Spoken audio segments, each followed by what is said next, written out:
just a bunch of ordinary people, and we're not fun to judge anybody. We're here today because we recognize the need of this moment to keep building momentum until our numbers are too large to ignore. For me, this seems very familiar. I've already lived for one revolution in my life. The internet.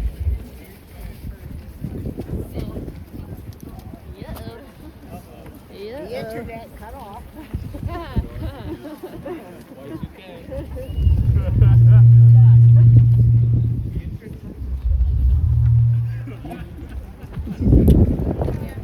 internet was created by a community of like-minded individuals united by the same ideals and common purpose, working for free.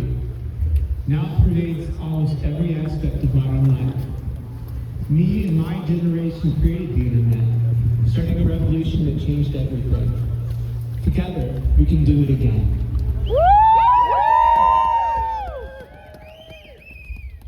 After January 20th and the weeks which followed, I almost despaired. The trans community is under attack, and I was tempted to flee. But Vermont is my home. It's time to fight.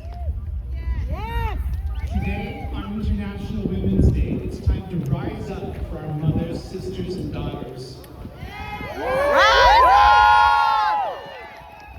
And so we've gathered together some of our fiercest fighters to speak about the need of this moment and what we all can do. Please join me in welcoming our first speaker, Whitney Christensen.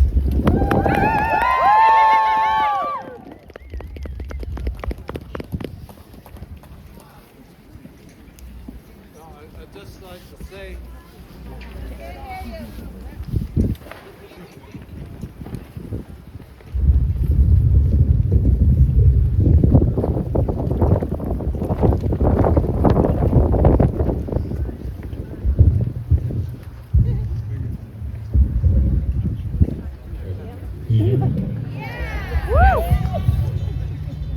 I'm glad Miriam is my tech support person.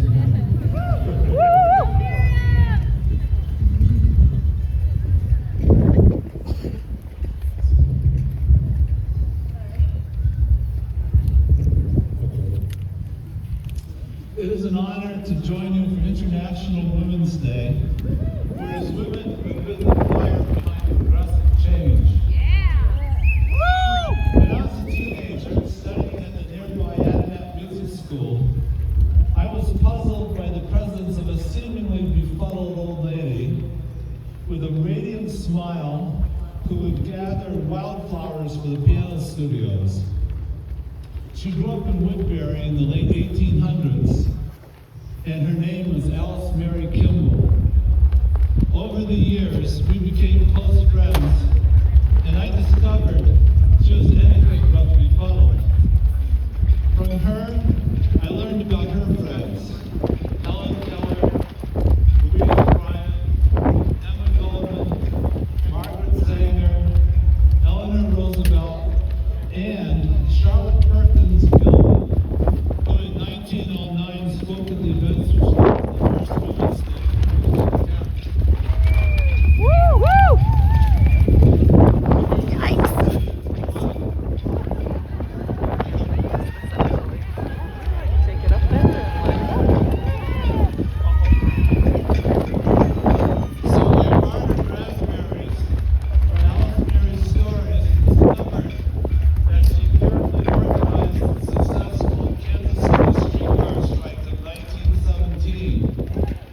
Using the name of O.O. Briggs, a blind, deaf, illiterate, and toothless elder, she wrote a letter for the workers to submit to the Kansas City Star, where she worked, pleading their case and thereby confounding the Pinkertons when they broke down O.O. Briggs' door.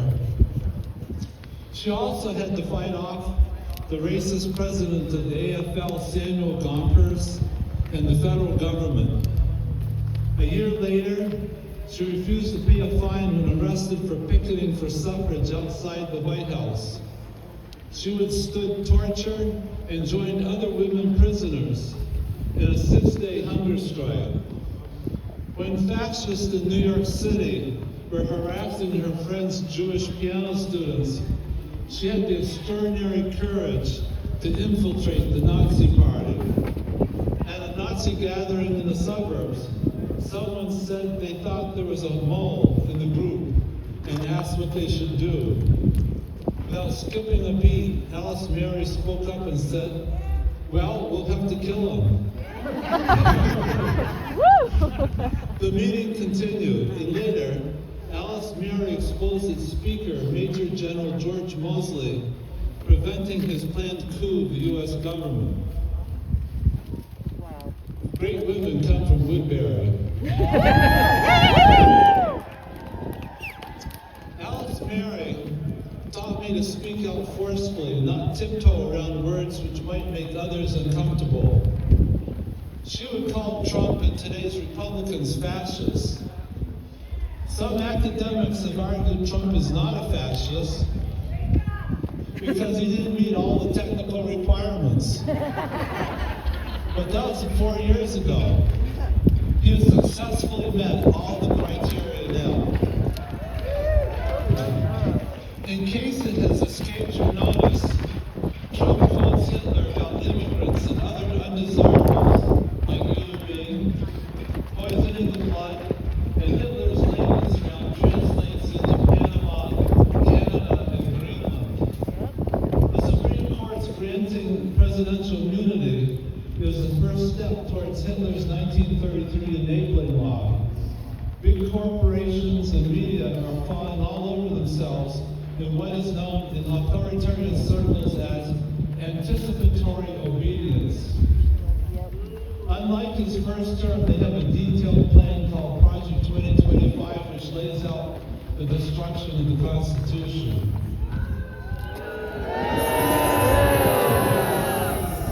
Unfortunately, Trump and the Republicans are not the only ones reprising the Hitler script. Democrats in Trump's opposition are playing the same roles as social democrats and others in Germany who failed to create a united front and put too much trust in weakened guardrails.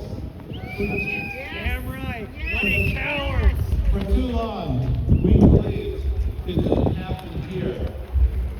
Fortunately, we have as our representative Becca Ballard.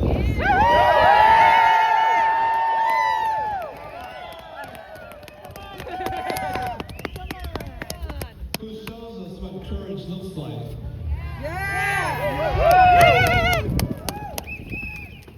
The Republicans' coup d'etat has and will result in the murder of millions of people throughout the world with the loss of medical care. The Republican coup d'etat has and will result in the murder of millions of people throughout the world, and with the loss of medical care and vaccines through famine and God knows what else. Having checked all the remaining boxes for fascism, we need to call it such and plan a course of resistance. Time is running short. Looking ahead, deportations and incarcerations will expand to more than immigrants. Peaceful demonstrations such as this will be met by military force. To prepare, a good book to read is On Tyranny by Timothy Snyder. This is your homework assignment. Also, there will be over the next 2 years celebrations of the 250th anniversary of our country.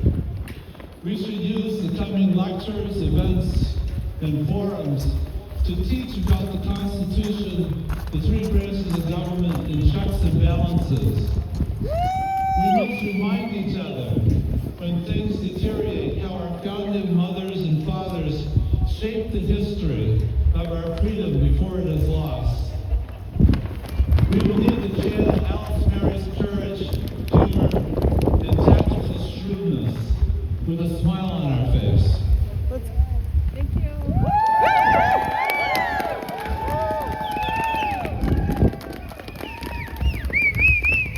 Next, I'd like to invite our state treasurer, Mike Pichek.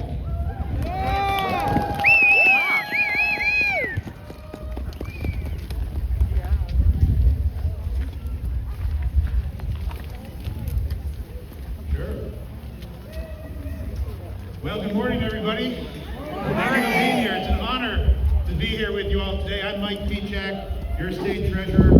It's an honor to be with you. It's an honor to be with all the women up here at the podium. And I think it's appropriate today on International Women's Day to first acknowledge what we all know.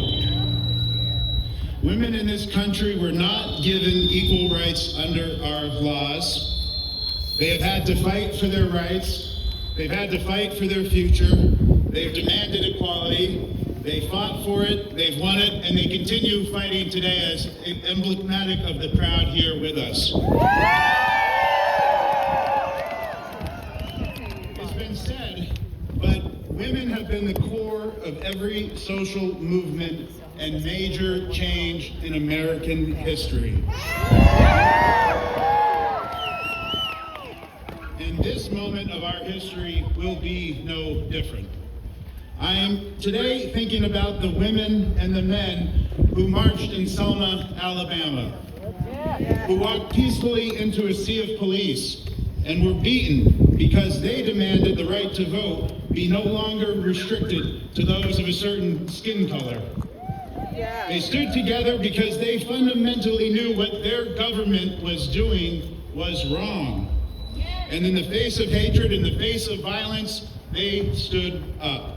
I can't imagine the fear, I can't imagine the courage that it took for them to stand up.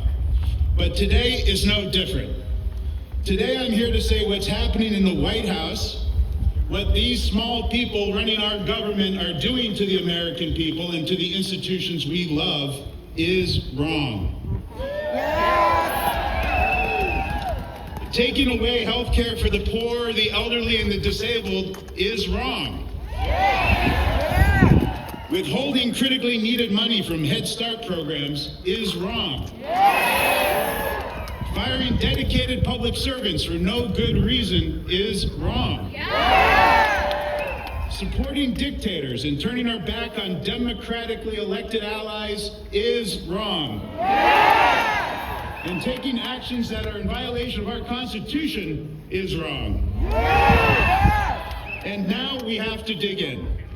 We have to speak up. We have to keep saying that what is happening across our country is wrong, and we won't stand for it here in Vermont.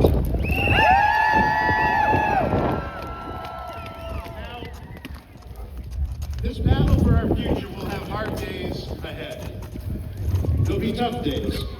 But let's not forget our values here in Vermont, particularly our shared value of kindness. Kindness itself is an act of resistance.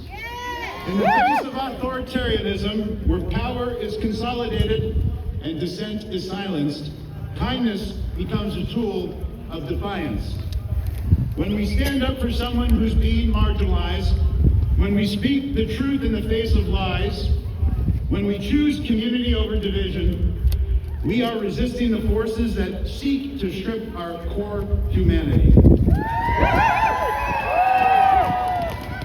Authoritarianism thrives on fear and division, but kindness thrives on courage and solidarity. And it's why it's so important we're here today.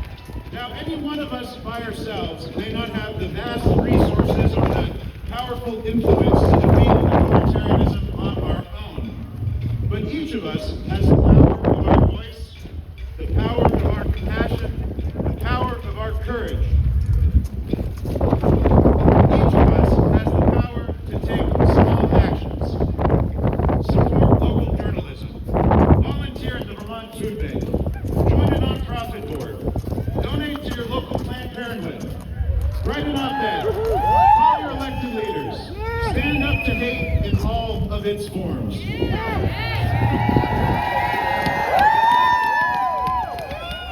Go Mark! Go Mark! 60 years ago, Robert Kennedy, the good one,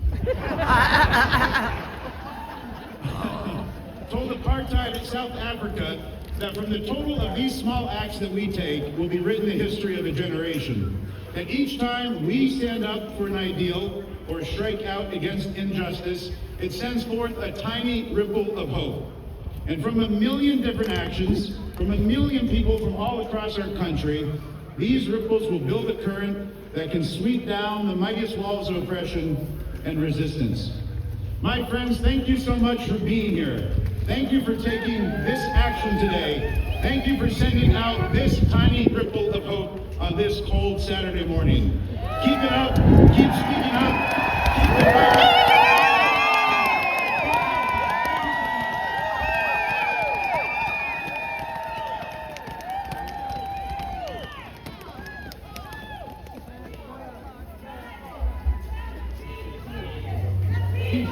United will never be defeated. The people united will never be defeated. The people united will never be defeated.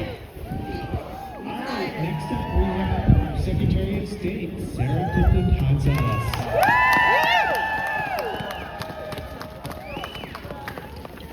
Go, Sarah! I love you all. Vermonters, kind, brave, courageous, hardy Vermonters, out here in the cold on a March day.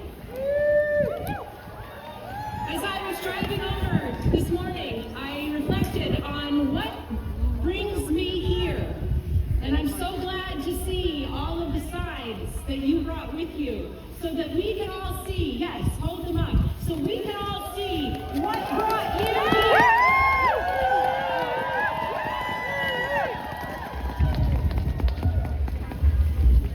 One of the things that brought me here is one of the very first major votes that I took as a baby legislator in the building behind us. That was 2009, when I got to be the deciding vote in overriding the governor's veto of marriage equality, making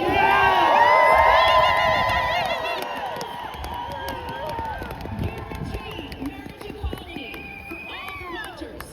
Now you might say, Sarah, you were the deciding vote? And as my seatmate and former Representative Jason Lorber says, the override won by one vote. We all get to be the deciding vote. Override the governor! What else brought me here? I'm here because this administration is a threat. Is a threat to our democracy, and I want to tell you a few of the things that we're doing to defend against that. The very first thing this administration did when they came in is they released all of the election security advisors who were brought in to help be the liaison between the cybersecurity folks and the elections officials to make sure that we know how to protect our elections from foreign interference, from domestic interference, from cheating, from fraud. Those election security advisors were released, and the threat continues. They've now decided that elections are no longer critical infrastructure.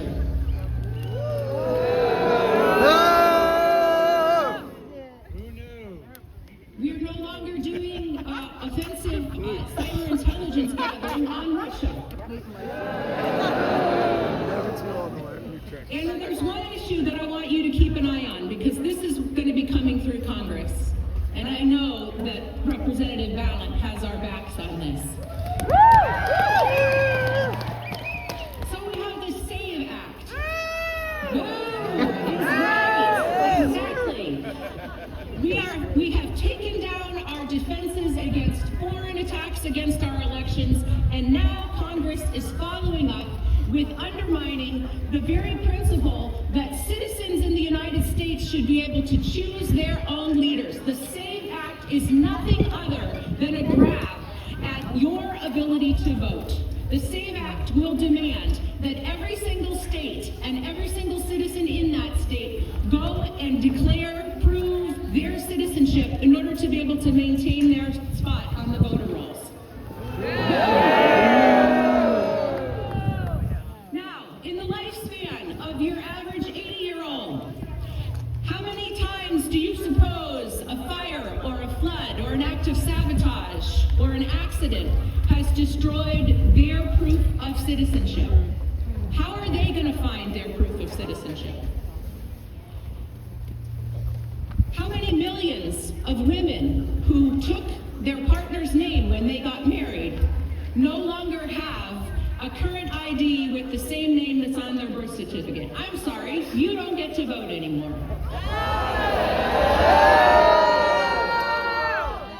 How many people do you know who work hourly jobs and would have a really hard time taking time off of work to go to the place that you were born, to get proof of your citizenship, and then go to your election official and register again to vote?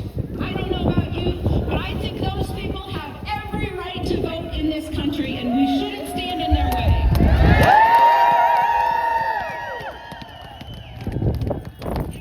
And one of the most evil aspects of the SAVE Act that I think we all should pause and consider is that the SAVE Act will criminalize your town and city clerk for registering someone to vote without that identification. So your town clerk will have to say, I'm sorry, Mrs. Jones. I know you've lived in that house for 80 years. I know that you have been registered to vote in this community, but because your house burned down and you no longer have a copy of your birth certificate, I can't put you on the voter rolls.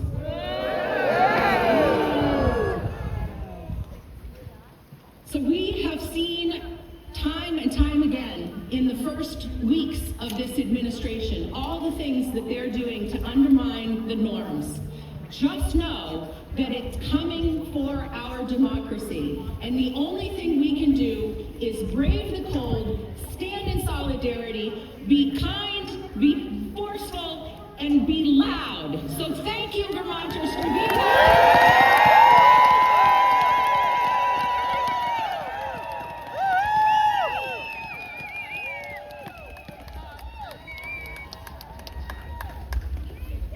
Next up, we have our Attorney General, Charity Clark.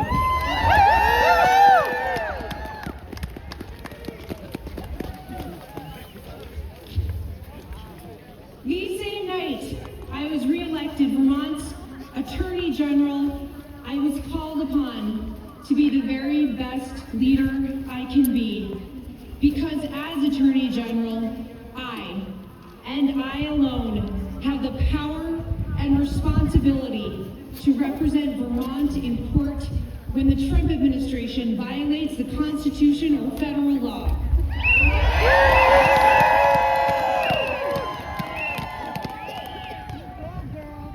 So far, in 6 weeks, I have sued Donald Trump and his administration 6 times.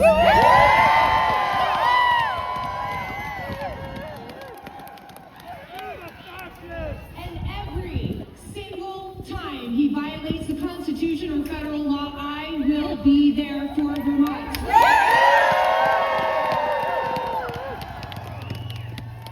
And I am proud that because of the actions of myself and my fellow Democratic attorneys general across this country, the birthright citizenship ban has been blocked. The OMB memo and federal funding freeze has been blocked.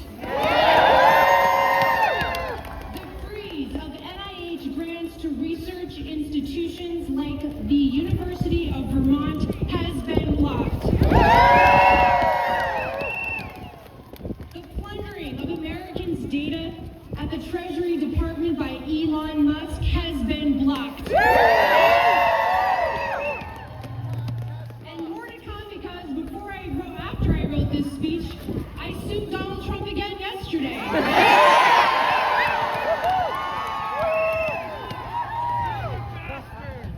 And that was over the illegal and appalling dismissal of federal employees, many of whom live right here in the great state of Vermont.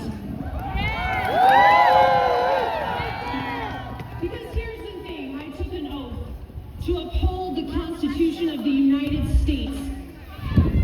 I believe in America, and that is why I believe in its structure of democracy, the 3 branches of government, and federalism that preserves the sovereignty of Vermont.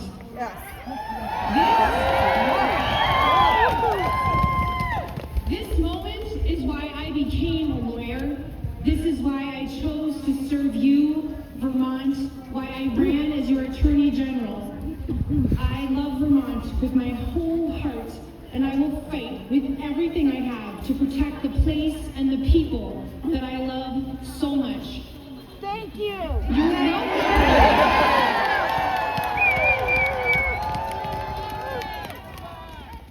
Do not despair. Our country is strong, and it was designed to neuter tyrants like Donald Trump.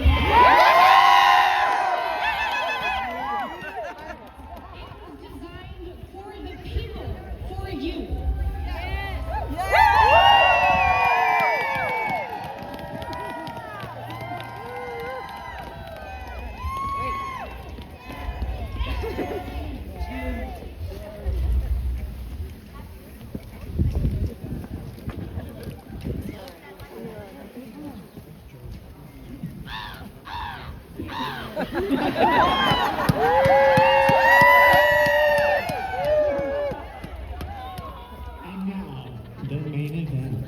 I'd like to make a very, very special welcome to our favorite congresswoman.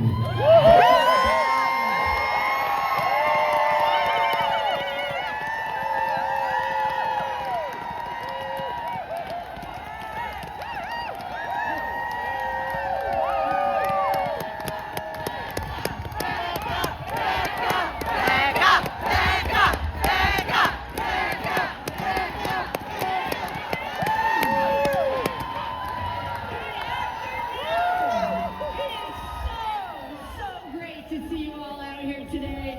And I have to tell you, all the signs that we saw last week in Waitsfield, I need you to know, they went around the world.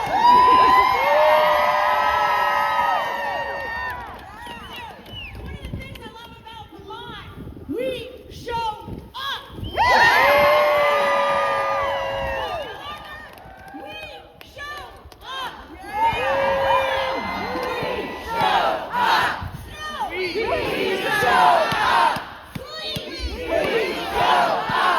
Even when we are tired and we are scared and we are anxious about the future, we show up! As I've been saying lately, a rally a day keeps the fascists away!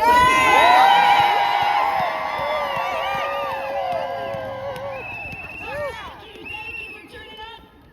It matters. It really, really matters. I get asked that a lot. Does it matter that we take to the streets? Absolutely. We have to work these muscles, folks. It matters. Thanks for being here. In this moment, we desperately need to come together and find our courage. And we have to ignite this courage in others. That's what we do when we come together like this. When people see us standing up, they have the courage to stand up. We find our bravery, and as others see us, they find their bravery. They do a little bit more. They say a little bit more. They see a little bit more light when before they only saw darkness and despair. And I know we're speaking with Vermonters, but also I had the opportunity as a member of Congress of speaking to Americans across this country. And I can tell you, people are tired. People are overwhelmed. They're fearful and many feel powerless. I get it. I really, really do. So many people have said to me, Becca, I'm so glad you're in Congress representing us. So now I don't have to pay attention to the news. Now, although I am flattered by their confidence in me, my fierceness and my fight should not be seen as a permission slip to check out.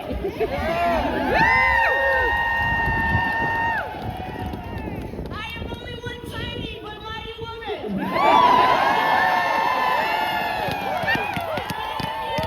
Many of you may know I refer to myself as that scrappy little dyke.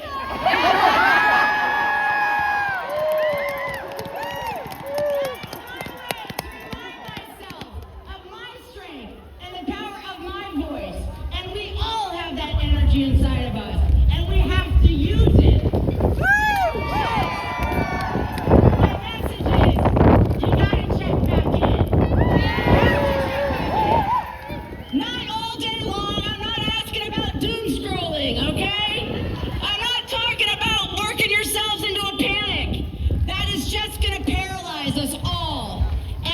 we paralyze ourselves, we don't act. And we know, and others have said it, this is what authoritarians are counting on. Autocrats and dictators create an environment that causes us to feel overwhelmed. It is a calculated strategy. We've seen it the world over, and it works. That's why it's important for you to be out here today. It is fantastic Vermont Day. We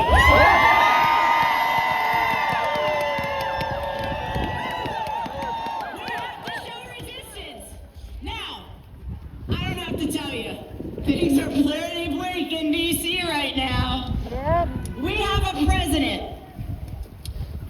who has shown his pettiness and his vindictiveness from the moment that he was sworn in. We have seen his executive orders to violate federal law in the Constitution. He demands public bootlicking from everyone around him. We have a cabinet of yes men and yes women, many of them who are wholly unqualified for the jobs that they have. The only requirement right now seems to be that you will publicly hero worship the president. And of course, we have Elon Musk. Oh, a man who understands nothing about government or the federal programs that millions of Americans rely on. He is acting like a little boy having a tantrum.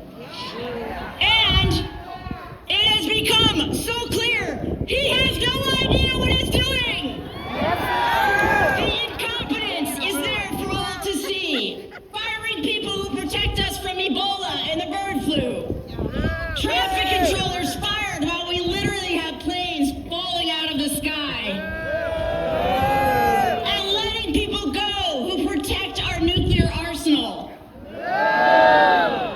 This is not someone that we should fear. He doesn't know what he's doing. Except for one thing. He knows how to take care of himself. He's one big grifter. He's looking out for his businesses. He's looking out for his interests every single day. You have to follow the money. Who's he looking out for and who's he kicking in the teeth? That's so ugly to watch. It even gets more ugly when you watch my Republican colleagues say nothing and do nothing. Or worse, defending the incompetence and the cruelty and the gimmicks. And I know it can be depressing and it enrages me in moments. So, how do we stay focused? How do we stay energized? We focus on three things, and that's what I want to talk about today. Three things. We legislate, we litigate, and we agitate. So, we must do, as members of Congress, everything that we can to pass laws that protect Americans from the worst impulses of this administration. And I'll just tell you one thing that I'm very proud of in the last week. I will be reintroducing the Stop Comstock Act along with my colleague Tia Smith in the Senate. So, for those of you who don't know about the Comstock Act, the Comstock laws date back to the 1800s. And yes, boo! And they were passed to try to prevent anything deemed as obscene from being mailed, okay? And the federal courts have said repeatedly, this does not apply to things like mailing materials related to abortion. But Republicans are going to try to use these laws to make it impossible for women in this country to get the health care that they need, regardless of where they live. So, I'm going to continue the fight through legislation. And that's why I'm leading the fight on that bill. So we have to legislate, and we have to litigate. investigate. And the good news, and like Charity talked about, the good news is that the Trump administration is having loss after loss after loss at the federal level. And even judges that were appointed by George W. Bush and H.W. Bush and Ronald Reagan, even these judges are saying to Trump, you are wrong, and we are standing with the people of the United States of America. So, we legislate, we litigate, and of course, we litigate. So, and we have to activate our friends and neighbors, those who aren't out here. We have to reach out to people right now who aren't feeling very engaged, and we have to invite them in. We have to invite them in their own way. Not everyone's going to rally. Not everybody is going to take to the streets, and that's okay. But we need to ask people to check back in and to not give up or give in to despair. One way to not give in to despair is to focus on the one thing, the one issue that is most important to you. You can't do it all. You can't. Even I in Congress, I can't follow every ridiculous thing that gets put out by this administration or every cruel executive order. So I have to rely on my team and I have to rely on my other colleagues in Congress and trust that although I am following these things, they are following those things. And together we will get the work done. So figure out, what is it? What is it that lights you up? Is it voting rights? Is it reproductive rights? Is it making sure that veterans have the health care that they need? Figure out what's the thing that lights you up and then educate yourself. Knowledge is power. Speaking as a teacher, knowledge is power. Figure out what that thing is that you want to pour your heart and soul into. And please, you have to become an expert on that issue and then share it with friends and family and other Vermonters to get the word out about what the truth is. Because no matter what this administration says, there is something still called the truth. And we are here to defend it. So, this is important. Despite your fear and your anxiety and your rage, know that what you do is going to make a difference. You do what you can when you can, and then you regroup. And please, do not expect perfection from yourself or anyone else. This movement does not require perfection, okay? Give each other some grace and some latitude. We are not going to do things perfectly. We are not going to say the exact right words. We are not going to do things exactly right every time. It's not possible. But we need all hands on deck. Keep the main thing the main thing. And that is fighting this administration.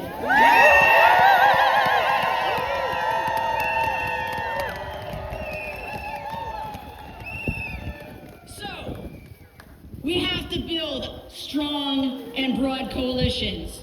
And in those coalitions, we're not all going to share the same vocabulary or the same background or the same identities or the same experiences. That's right. The diversity does make us stronger. So we do not need perfection, but what we do need is curiosity and a generosity of spirit and the humility to accept that sometimes we will be wrong and we will regroup and we will try something else. That's the kind of leadership we need in this moment. And that's the kind of leadership I'm working on. And I know that speaking out and sticking your neck out is risky, which is why so many of my Republican colleagues are not doing it right now. Because it's risky. So I will tell you, some of them are cowards. That is true. Some of them are grifters. That is true. Some of them are only in it for power's sake. But I will tell you, the people who ran for office to serve their constituents like I did, who are not speaking up in this moment, is because they're terrified. I I talk to them when the cameras aren't rolling. They have created a movement that they are terrified of. I'm not excusing it, I'm just explaining. That's where we are. So in this moment, we need to invite everyone of conscience to come back in and come back to their senses and stand with democracy.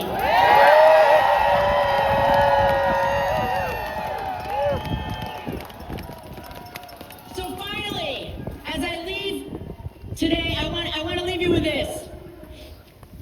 After you leave here today, after you put down the sign, after you figure out what's your one thing you're going to focus on, I want you to ask this question of yourself and your family and your friends around you. When was the last time you were brave? Okay? I'm not talking about rescuing a kid from a burning building, though. Of course, I welcome that. That certainly is brave, but that's not what I'm talking about. I'm talking about having hard conversations with your neighbors. I'm talking about bringing up a hard topic and then staying, even if the person doesn't agree with you. Stay in that conversation. Speaking truth to power. I know it's scary. Confronting someone who seems to be filled with contempt. That is scary. So, I ask this question whenever I meet somebody new in Washington, D.C. Tell me the last time you were brave, and I do it for two reasons. One, because it reminds people that actually they're more brave than they know. We are more courageous than we know. The second reason is sometimes they reflect and they realize, you know what? I'm not being brave. I'm not being courageous, and I need to work those muscles. So today, find your courage, find your voice. Know that when you are doing that, I'm going to be down there in D.C. doing that same thing, trying to find my courage every day, showing up for the fight. I am fierce and I am focused.